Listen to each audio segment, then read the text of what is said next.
It is now 6:46 p.m. We're on flight 442 here, Southwest Airlines Gate A1, January 7th, 2019. The confirmation number here is QJJ28R. After the holiday, for a couple weeks. We are flying out. Open seating. Boarding group A52. There's a little more at the bottom. WN2F1592. QJJ28R. Just in case you were wondering.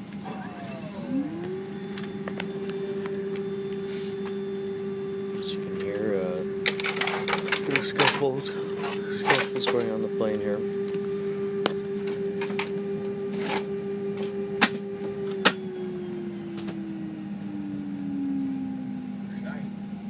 So Eddie been working the whole time? Good. Did it look really good? Okay.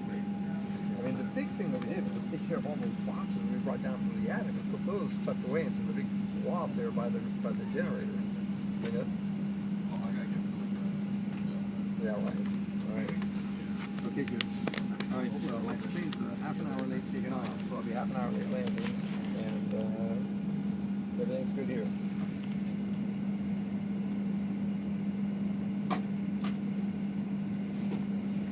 No. I want to, but I've not. More on this later. Cool.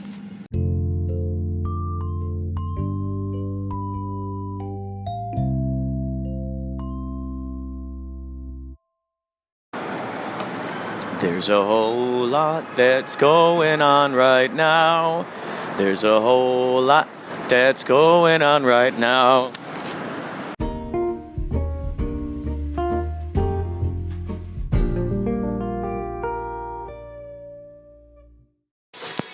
Out of sight, 'cause my heart is true. She said everything is alright, uptight. Out of sight, baby. Everything is alright. Uptight. Clean out of sight.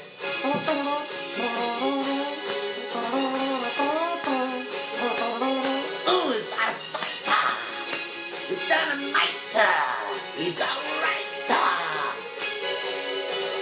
She's a pearl of a girl, guess that's what you might say. I guess her folks brought her up that way.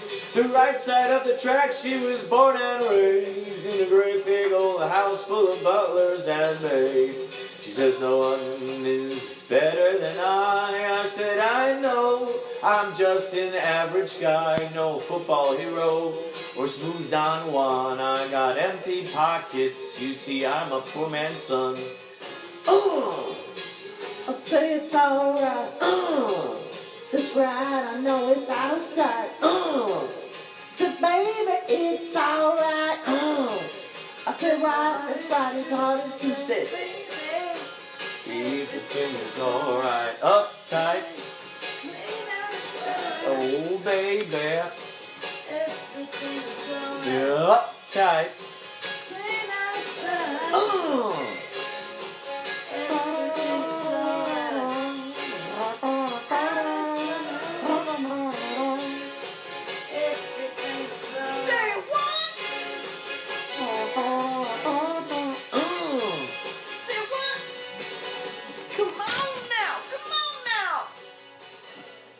Ladies and gentlemen, this has been another edition of 60s Karaoke by the Demon Music Group.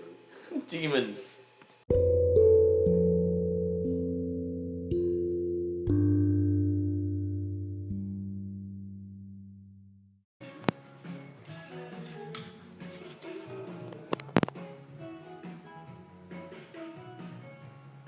Okay, can you please explain what the Howling Moon is?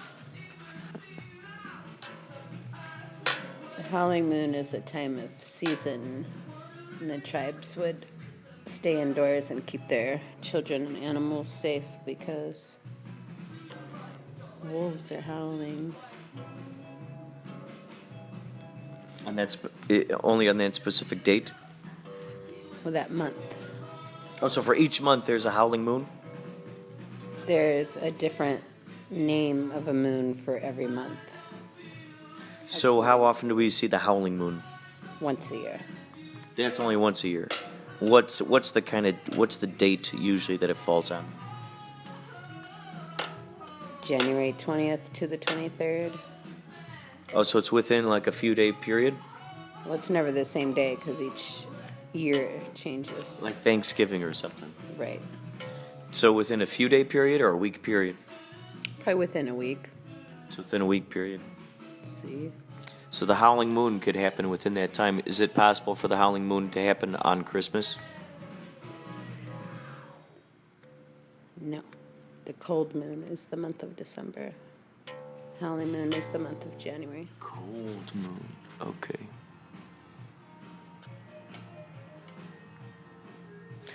Howling moon, month of January. January what? This year it will be a few minutes after midnight on January 20th. And it will also be a total lunar eclipse, which we won't see again until 2021. And during a total lunar eclipse, it gives the appearance of a rusty color, which is where the blood moon comes in. And it will also be a supermoon because it's at its closest approach to Earth. So it shall be a super blood total lunar eclipse moon. Did you say that the howling moon could be a blood moon at the same time? Sure, any of them could be if a lunar eclipse is going on.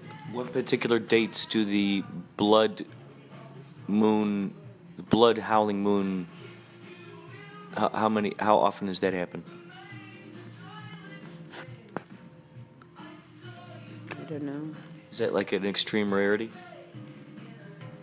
It'd be rare that the howling moon falls within a total lunar eclipse. If it does, it would probably be like every 20 years or so. What would be the most powerful everything kind of thing at once? Like howling moon, cold moon, This one's a good blood one. moon, etc., etc., etc. This one's good. This one coming up is good. We've got a full moon, a total lunar eclipse, making it a blood moon. The moon's also at its closest approach, making it friendly for the people, a supermoon. God, that's incredible. What do we call it? What are the words? You try to get the general public to be interested. Oh, the buzzwords. Buzzword. Supermoon is a buzzword. Yeah, it reels them in. Really, it's just the moon's closest approach to Earth, making it appear to be about 17% larger. So I want to do a movie, a werewolf movie on Christmas, but now that you've told me about the Howling Moon, now I want to do a movie, werewolf 20th. movie on the Howling Moon. It takes place Till the 20th, you got time. Or you could do it on a total lunar eclipse, which is also the 20th, or next time will be 2021. Get yourself prepared.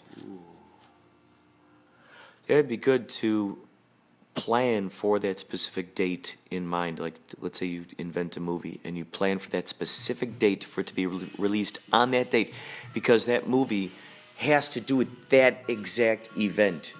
So it'd be basically in real time. So it'd be so cool where you could, let's say you're saying it happens on a somewhat simultaneous lunar eclipse, super moon, frickin' full moon, all of that crazy stuff, and it happens to happen on that night, and something very supernatural happens in the movie on that specific night, and you agree, okay, in 5 years we're going to release this, we're going to make sure that we release this movie in all these theaters, bam, on this day. So then you give this idea of like, whoa, this is the stuff that happened tonight.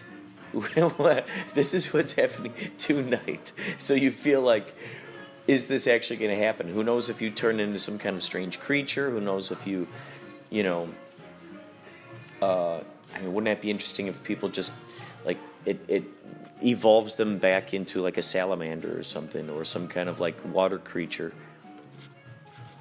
Have you ever seen the movie Lobster? Do we have lobster hands? One would think he would. I don't want to give away any secrets.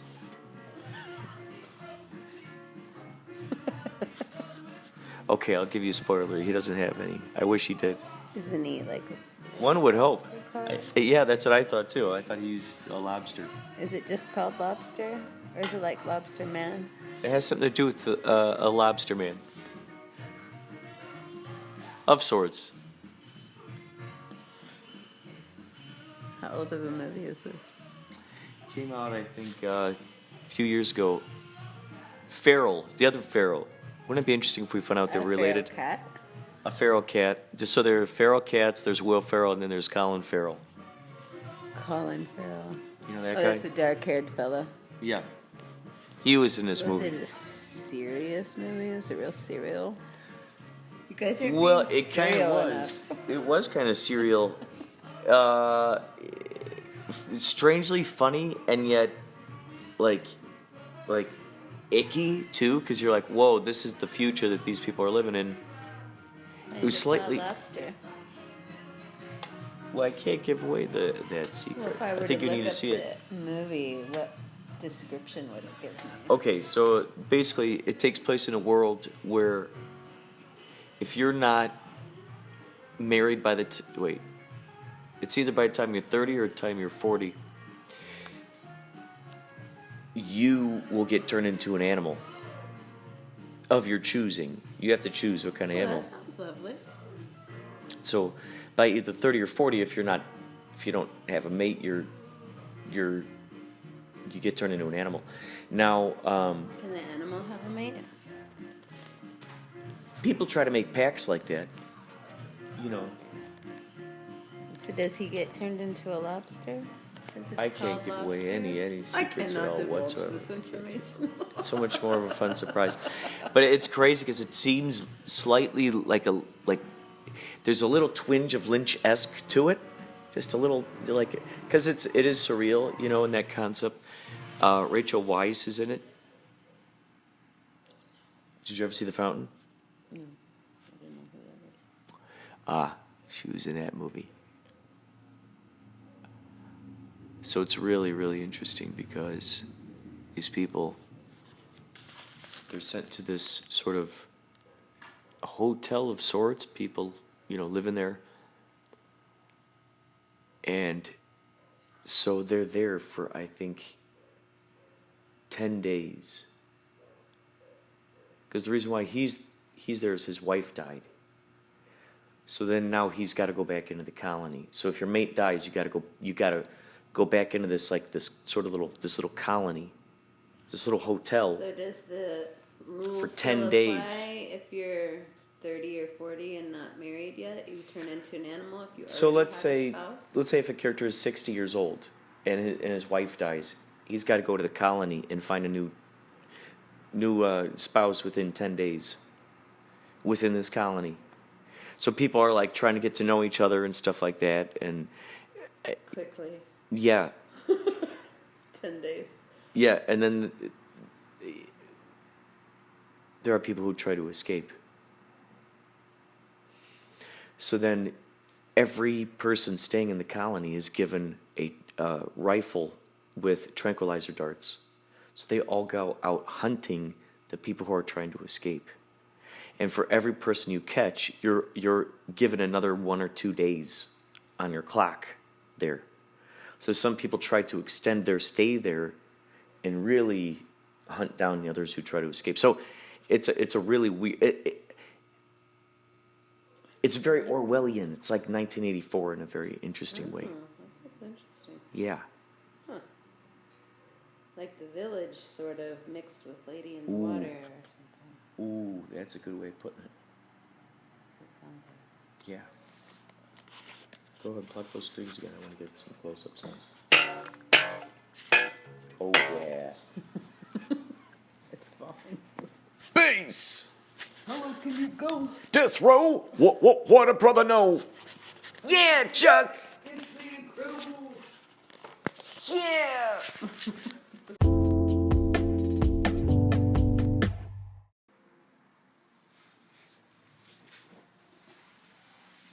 Here we go.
Do you have a big bowl in between ever? Yeah, I made over $50 today and Okay. yesterday. What do you mean in terms of making a schedule? Like What you times pick you're the gonna work day, that day? what day you want to work on, and what area you want to work in, and the time frame you want to work in. So everything, the whole schedule. I'm my own boss. Yeah. is It's what it nice.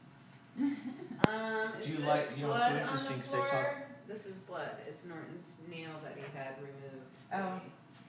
I talk to a lot of Uber drivers, and it's always interesting to hear like their perspective as to how they either got into Uber or what benefits that they can find from being in Uber. And so you got the grumpy spectrum where they're just like, well, I'm stuck in a hamster wheel.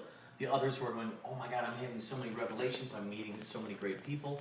I'm, learning navigation, so it's so cool to hear these different perspectives from these different people as to what they're getting out of it. And it's so much fun because, I'm learning some really interesting stories from some of these people. I'm sure. Yeah, I don't actually work with anybody else. It's just me.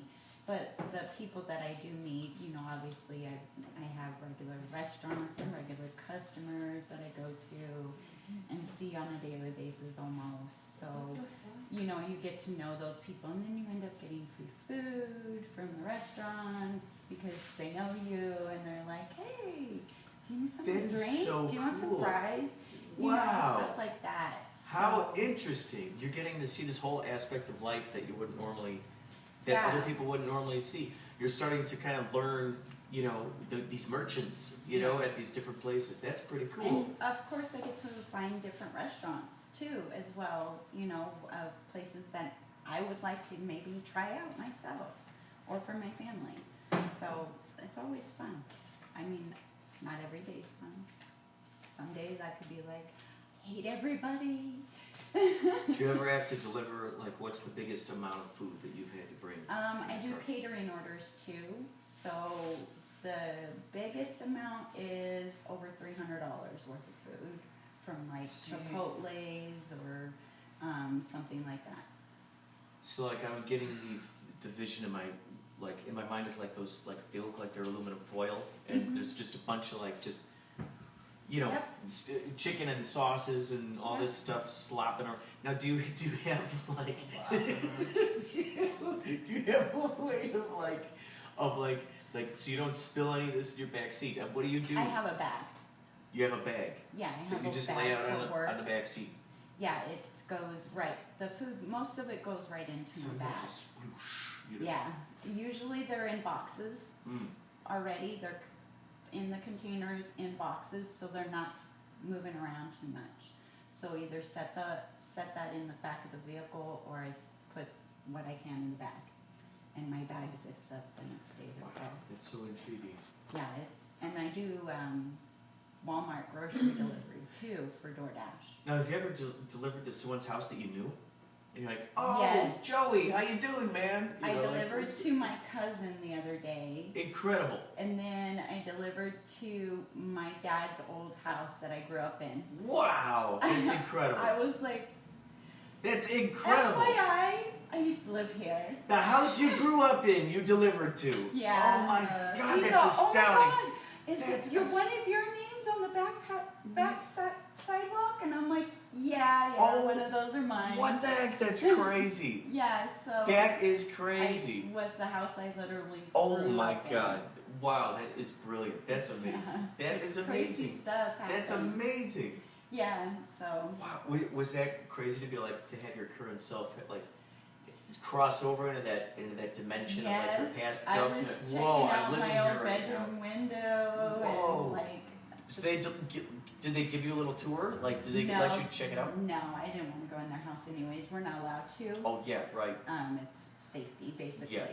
But they built on a garage, closed-in garage, because we had an open, covered garage, but not closed in. So they had built that on too, and it's different, but it's still my old house. So. Wow. Are any of your old neighbors still living around in that area? At that time, no, but the people that I grew up next door to, they had just moved out to up north in Phoenix, so, and I was actually currently living with their daughter, but we don't talk anymore now. This is incredible. I just have a feeling you're going to come across a lot more magical circumstances like that. Of It's course. messing with sound, I'm not playing. Either places you either worked at in the past, or like other. I mean, your cousin. Yeah. I mean, who would have thaught you came across your cousin? That's crazy. Well, I knew as soon as I saw the address it was going to be my cousin. This is crazy. I mean, this is crazy. It's my aunt's house. Oh my And I'm God. like, are you kidding me? Oh So my I show God. up and my cousin comes outside to get the food. I'm all, guess who? And he's like, DoorDash. I'm all, nope. Sucker. He looks Sucker. up at me like, oh, hey. I'm all, where's that? Because my aunt's passed away, so I was wondering when his dad was. So how soon between that and when you went to your old house was the distance It was like between? a few months in between those two experiences. Those are my funnest so far at the So cool that you encountered that kind of magic like that. Yeah, That's so I mean, cool. I've delivered all kinds of places. I've delivered to kitty bars, to I met Emmett Smith at a Chinese restaurant. music? No, he's a football player. Oh. At a Chinese restaurant. I don't really watch football either because when he was like, that's my team, it was on TV, and I'm like, cool dude, what do you want? Yeah, cool dude. He's all introduced himself. I'm all, cool dude. Went on about Cool my dude. shit. I'm like, okay, nice to Cool meet you. dude. Right on. Bye. Yeah, I don't give a crap. It's who so you interesting. are. You're gonna come across so many different people out there now that you just like. Yeah, he was just sitting at a Chinese restaurant eating Oh my food God, with his wife. it's incredible. I was like, right on, gotta go. Gotta go. Yeah, it's fun. It is. It's definitely changed because I came from corporate world. I used to be a banker. Oh. So this is a big change for me, Mm-hmm. but I love it. But my passion obviously is medical marijuana, and I want to get into that instead. It's interesting because the Uber drivers I talk to, who they just love that idea of being their own bosses. They love that idea of they're making their own hours and it's when they want to and how they want to do it. And it's like when they find the enriching aspects, you know, being grateful, appreciating just the conversation in the car, that's always exciting to me, is learning about each of these people and what their hobbies are, what their passions are outside of driving it. You know, I'm trying to break them outside of the idea of this hamster wheel. Yeah. You know, that some of them feel like they're Turning. So I'm like, what are your hobbies? Do you like to read? Do you like to play video games? You know, I try to get them like, oh yeah. I'm like, well, maybe you could be a video game tester. You know, maybe you could write a novel. Right. So just to kind of plant some of those seeds in their brains, and it's so fun to hear. You know, a lot of these people are just like, wow, yeah, I love the people that we end up picking up. It's so interesting to have the conversations and stuff. But they love that idea of being their own bosses too. I do too. I just wouldn't do Uber because I don't feel comfortable with anybody else in my car that I don't know. That's my safety kind of feeling. But delivering the food is fine. I just don't have to found have out I nobody can in my do car. Lyft, even though my car's a 2004, because it's my first time having a four-door car. I found out I could do Lyft, and I was weighing out what, you know, whether I wanted to drive people around. But What do Gregorian chants, Indian, medieval, and 20th century minimalist music have in common? The drone, a part of musical history for thousands of years. It continues to entrance us today. Now, 8 sound artists have transmuted their drones into an immersive cinematic experience. Join us for the Drone Cinema Film Festival on Saturday, January 19th at the Highways Performance Space in Santa Monica. A mesmerizing evening with cinematic tapestries woven from the drones of light and sound. For more, visit highwaysperformance.org.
he's like the leader of the town at Christmas, whatever special extravaganza every year, and he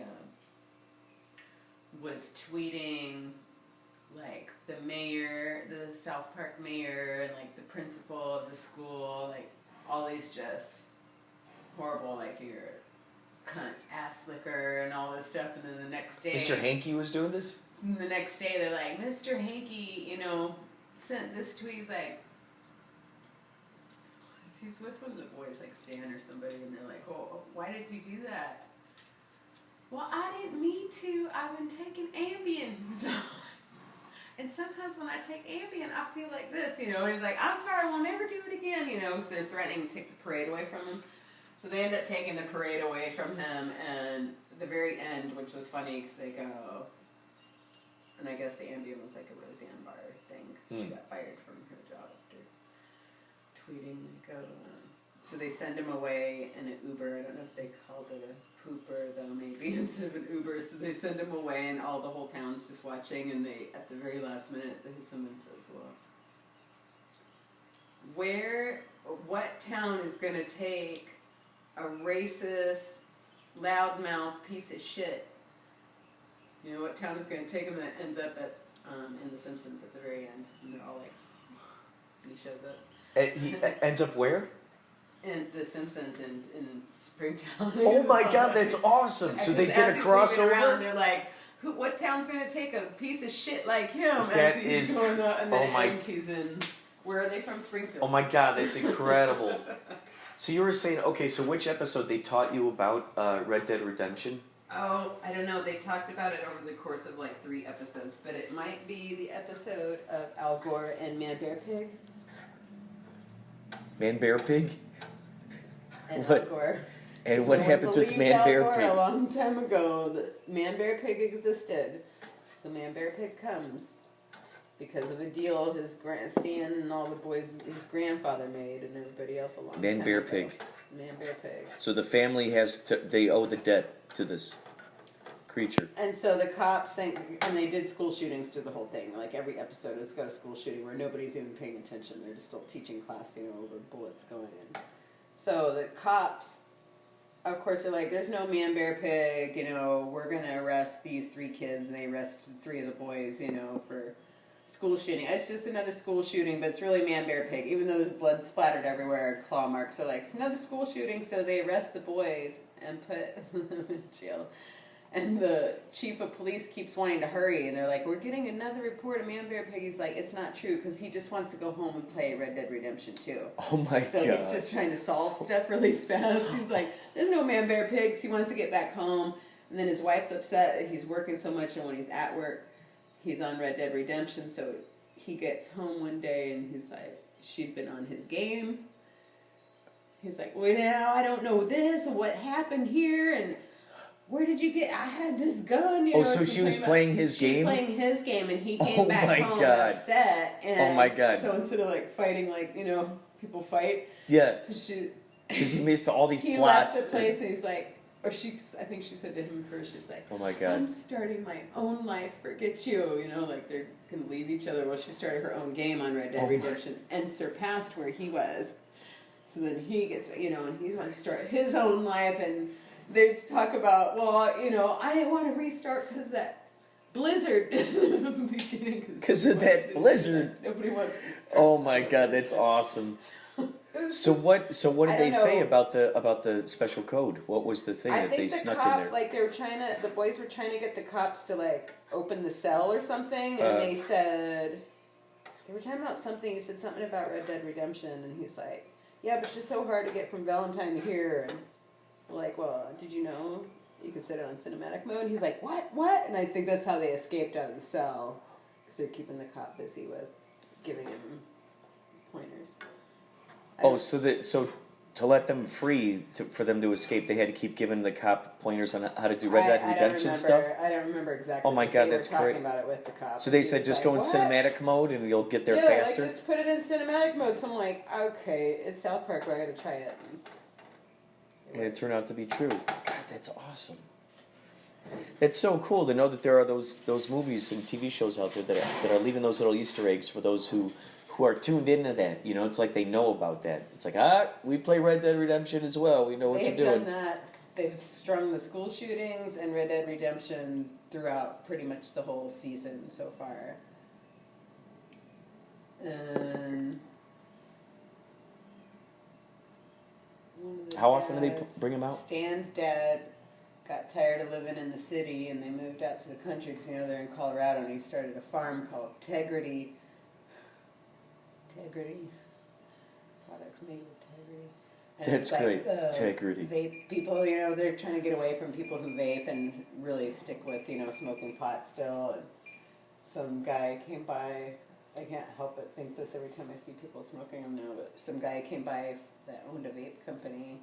I wanted to buy him out because Sharon was complaining, and he's like, it's going to be good, we're going to make this farm, we're going to sell it, we're going to be living on the beach. Well, this guy comes with this huge offer, millions and millions of dollars, and he's like, screw you, I ain't taking them pussy sticks. Oh my God. Oh my God.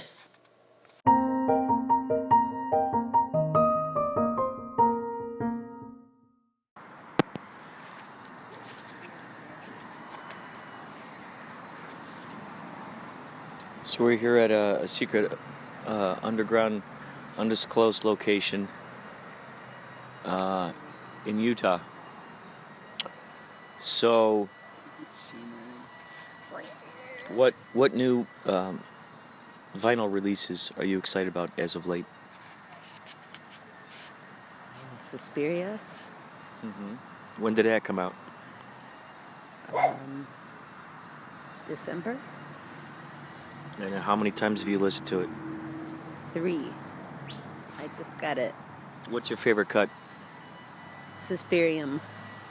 That's what it's called? Yes. And have you seen the movie yet? No, not the remake. The original I have. Mm-hmm. Have you tried listening to this while watching the original? No, not yet. You haven't tried It's a good that? idea. It might be a neat, like, Dark Side of the Moon See thing. if it goes to the first one. That'd be great. We just invented a brand new thing right now. Let's try it. Yeah. We could do it. Yeah, I think it'd be great. So, Suspiria, what other new releases? Either that you've recently gotten or you're waiting to get? Oh, I don't remember what I got before that. And waiting, Record Store Day is coming soon, in the next few months. I think I would remember what month it is since I do it every year. But it's coming soon, so now is when I stock up my funds. Is that and get Bismarck ready. Key one that I saw? Is that a new one? No, that's a very old album. I mean, but is it a new find? No, I've had it Oh, since gotcha, it came gotcha. out. Yeah. A Cure. There's a Cure acoustic I saw up there. Cure acoustic. When did that come out? That came out on Record Store Day last year or the year before? The year before, 2 years ago on Record Store Day. And they had a regular one. Oh, it's good because they're picture discs, which are always a good find. Mm-hmm. Always good to have. And You got cool artwork on them, too. it's beautiful. And so they had 2, and when you go to Record Store Day, there might be 1, because they're only released to a certain amount to each store. So depending on when you get there, there might be 3 of them, there might be 1, there might be none. And I really wanted the acoustic version more than the regular one. And people that go to the store I go to don't realize that while they're busy looking in the bins, they'll put up some of the rare ones on the wall. So I wait, I'll look without people noticing that I'm looking at the wall. And then I wait till everybody's busy and I'll like snag what I want real quick. And I saw The Cure up there and a girl was looking for a Cure album. Anybody seen The Cure? I said, I saw it on the wall and it happened to be the acoustic one. There was only one. That was the last one. So I got that one. How many songs are on that one? I don't know, but it's a double LP, so... Has it ever been released before? I've never even heard that it even existed until now. No, it was Record Store Day release. That's what Record Store Day is for. Special releases only come out. But I guess I've never even heard of like cassette tapes of it even being released. I've never heard it ever in my life. It's the first time. Those songs sounded so good. Yeah. What else was newer that you got? The Cheech and Chong Up in Smoke Anniversary Edition with the Pot Leaf LP and the Scratch and Sniff sticker. Oh, yeah. Did you play it yet? The Crush Groove. Yes, I did. Crush Groove, I saw that Crush one. Groove soundtrack, which is a great movie, by the way. That was new. Is it a breakdancing movie? Yeah, it's everybody when they started. It focuses around the Fat Boys, Run DMC, Rick Rubin's in there, Beastie Boys are in there for maybe 5 seconds. They come out and perform, and everybody boos them off the stage. They're really young then. I think Sheila E.'s in it. Curtis Blow. Kid and Play? All old school. Kid and Play is not part of that scene. No, there's no Kid and Play. Is there a surprise appearance by Eddie Murphy singing "My Girl Wants to Party All the Time"? Was that in No, there? he's not in there. Oh. But really, really young Run DMC, Russell Simmons. really young Rick Rubin, super young Beastie Sheila E? Boys. Or is it, which one plays the I get, yeah, Sheila E. Who's Sheena E? That was like the Prince Sheena chick. Easton. Sheena Easton? Yeah, there's Sheena Easton and then Sheila E. Sheila E's the one that plays the drums, though. I think that's her. Yeah, the percussionist. Yeah, that's the one that's in the movie. That's Yeah. Sheila E. Yeah, is that the one that Prince was with? Probably. Yeah, Yeah. yeah. Maybe he even produced a Sheena Easton song. We don't even know it. Sure he did. He seems to have written a lot for a lot of folks. Do you have the Prince, what is it, Prince and a Piano or something? Do you have that? That was an album that came out. So recently, I told you a friend of mine that I haven't seen in a long time was like, I've got these records I've been hauling around for 35 years, and I saw you post something, and well, I don't want them. I don't want to throw them away, so I figured you can come by and pick them up. So I picked him up, and he listens to a lot of he got all his stuff from some R&B collections. So there's a lot of R&B in there, but there's a lot of really good jazz, and there's even a Duran Duran album in there, which was surprising coming from this person. And there were a few Prince albums in there. There are now 3 Michael Jackson albums. I don't have any Michael Jackson on vinyl until now. I do finally. So there's some good stuff in what I just got. I haven't flipped through it all yet. What Michael Jacksons did you see that you remember? Thriller, Off the Wall, and Beat It were the 3 LPs that were in there, which are pretty much the main ones to have. So that was a score. There's Herbie Hancock in there. I'm trying to think. There's some good stuff in there. It was a good score for $3.50. That's awesome. Was Hannah going to try to paint on him?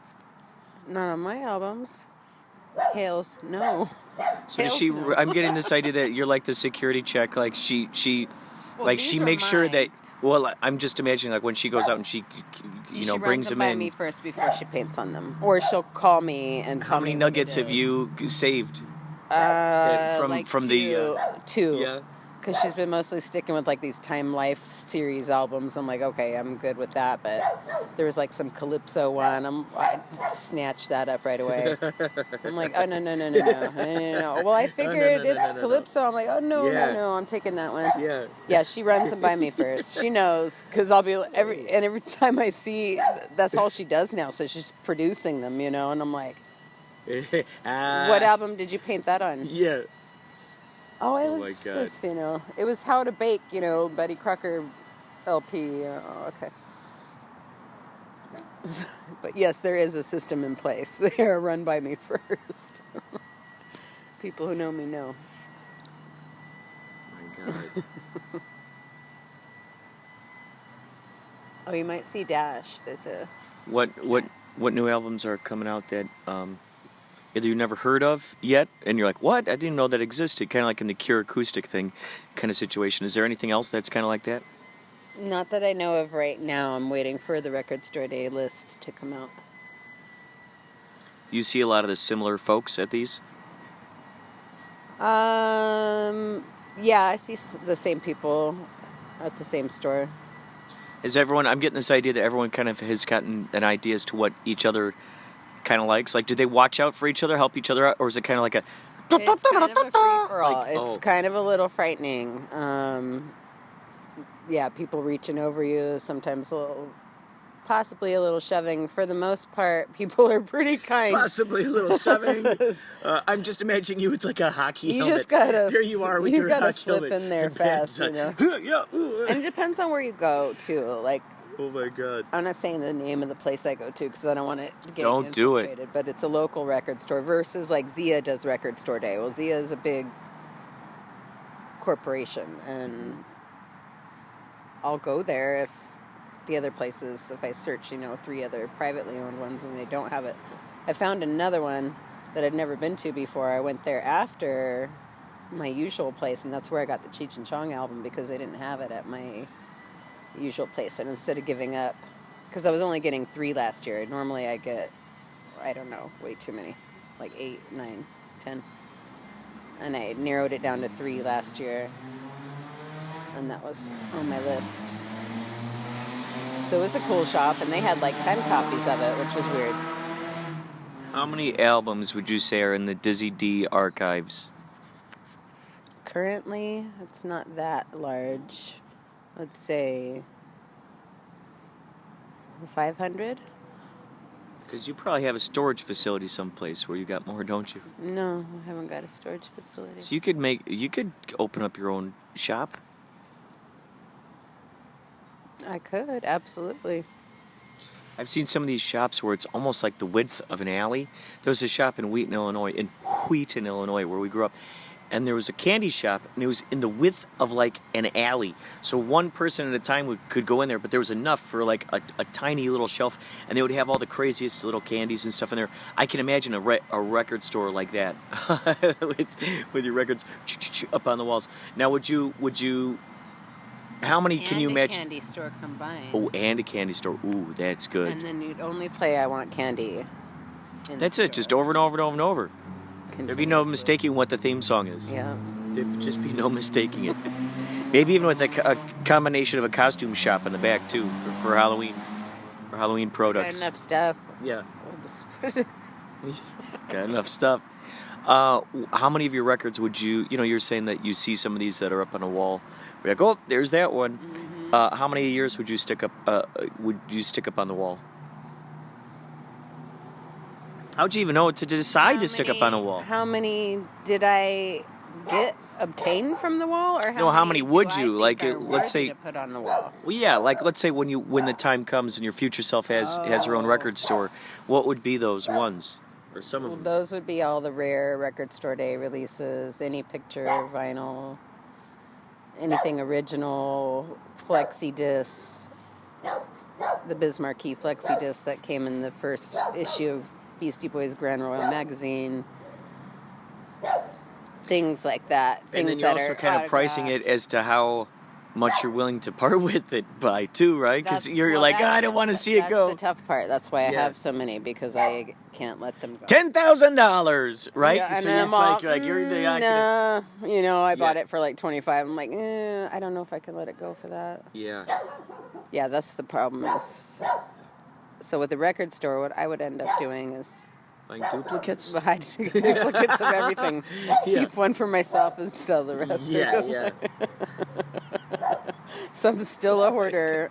So yours becomes the blueprint model for what the store is. My business would be just floating above water. Floating, yeah. just treading water at all times, just making it happen. Oh my God. Someone goes to, can you tell me how much that is? It's not for sale. Sorry, that one's just not for but sale. But it's on the shelf with a sticker. It's not for sale. Can't see it here. Gosh, that'd be so difficult, because you'd be eating up your profits too. That's the funny thing too. That's what I was saying. That's I'd the be tricky barely one. treading above water, trying to keep a business running. Oh, that's because I'm keeping everything. So tricky. I wonder how record store day works with owners when there's only a certain number. Like, do they snatch some up for themselves and not say anything? God, because that's tricky too, because those rare albums, let's say if you don't put them for sale, now it becomes sort of a museum of sorts that people want to visit and just be like, oh my God, it's like going to a comic book shop that has the first Spider-Man. You're like, dude, you got to check out that comic book shop. There's that first Spider-Man up on the wall. And it's like one of those things of like, if they sell that first Spider-Man, then it's gone, So, I mean, I can imagine that being very, very difficult to try to decide what you're going to sell. I'm a little troublemaker. What are you troublemaking over there?